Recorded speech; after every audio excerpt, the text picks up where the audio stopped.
Dantes had been on the Jeune Amélie, the Genoese tartan, for less than a day when he realized that he was dealing with smugglers. He therefore had the advantage of knowing what the captain was without the captain's knowing what he was. He adhered rigidly to his original story, filling it out with all sorts of accurate details about Naples and Malta, which he knew as well as he did Marseilles, and even the shrewd Genoese captain accepted his story completely. When they reached Leghorn, Dantes was eager to see whether he would recognize himself, for he had not seen his own face for 14 years. As soon as they landed, he went to a barber to have his hair and beard cut. When the barber had finished, Dantes asked for a mirror and looked at himself. He was now 33 years old, as we have said, and his 14 years of prison had greatly altered his face. He had entered the Chateau d'If with the round, smiling face of a happy young man who has made a good beginning in life and who counts on the future to unfold itself as a natural deduction from the past. All that was now changed. His oval face had lengthened, his smiling lips had taken on the firm lines of resolution, his eyebrows had become arched beneath a single thoughtful wrinkle. His eyes wore a look of deep sadness, with occasional flashes of dark hatred. His skin, which had been away from the sunlight for so long, had grown pale. The deep learning he had acquired was reflected in his face by an expression of intelligent self-confidence. Furthermore, although he was naturally rather tall, he had acquired that stocky vigor of a body which constantly concentrates its strength within itself. Furthermore, his eyes, which had been so long in darkness and semi-darkness, had developed the faculty of distinguishing objects in the dark, like those of the hyena and the wolf. Dante smiled as he looked at himself. It was impossible that his best friend, if he still had any friends, would recognize him. He did not even recognize himself. When he returned to the Jeune Amélie, the captain renewed his offer to take him on as a permanent member of the crew, but Dantes, who had other plans, would agree only to an engagement of 3 months. Within a week after her arrival at Leghorn, the ship was filled with muslin, cotton, English gunpowder, and tobacco on which the excise authorities had neglected to affix their seal. It was now a question of getting all this out of Leghorn free of duty and landing this on the shore of Corsica, where certain speculators would take over the task of smuggling the goods into France.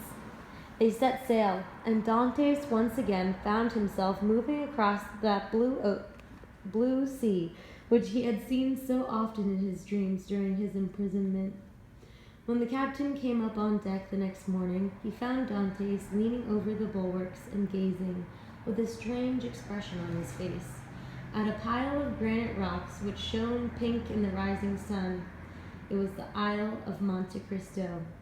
The Jeune Amélie passed it about 3/4 of a league to starboard. Fortunately, Dantes had learned to wait. He had waited 14 years for his freedom. He could certainly wait 6 months or a year for his wealth. He repeated the cardinal's letter word for word in his mind. 2.5 months went by, during which Dantes became as skillful a smuggler as he was a sailor. He had become acquainted with all the smugglers along the coast and learned all the Masonic signs by which these semi-pirates recognized one another. He had passed the Isle of Monte Cristo at least 20 times, but without a single opportunity to land there. He therefore decided that as soon as his engagement with the captain of the Jeune Amélie was ended, he would rent a small bark and go to the Isle of Monte Cristo on some pretext or other. He would be able to search for his treasure at leisure, but he would no doubt be spied upon by the men who took him there. There was simply a risk he would have to take. Try as he might, he could think of no way to get to the island without being taken there by someone else. He was still grappling with this problem when one evening the captain, who had great confidence in him and was anxious to keep him in his service, took him to a tavern in the Via del Oglio, which was a favorite meeting place for the smugglers of Leghorn. On this particular evening, an undertaking of great importance was being discussed. It concerned a ship laden with Turkish carpets, cashmere, and cloth from the Levant. It was necessary to find some neutral ground where the exchange could be made, and then attempt to land the goods on the coast of France. The profit would be enormous if the undertaking succeeded, 50 to 60 piastres per man. The captain of the Gendarmerie suggested that the Isle of Monte Cristo, being completely deserted and free of soldiers and custom agents, would be a good place to unload the cargo. When he heard the name of Monte Cristo, Dantes trembled with joy. He stood up to hide his emotion and walked around the smoky tavern.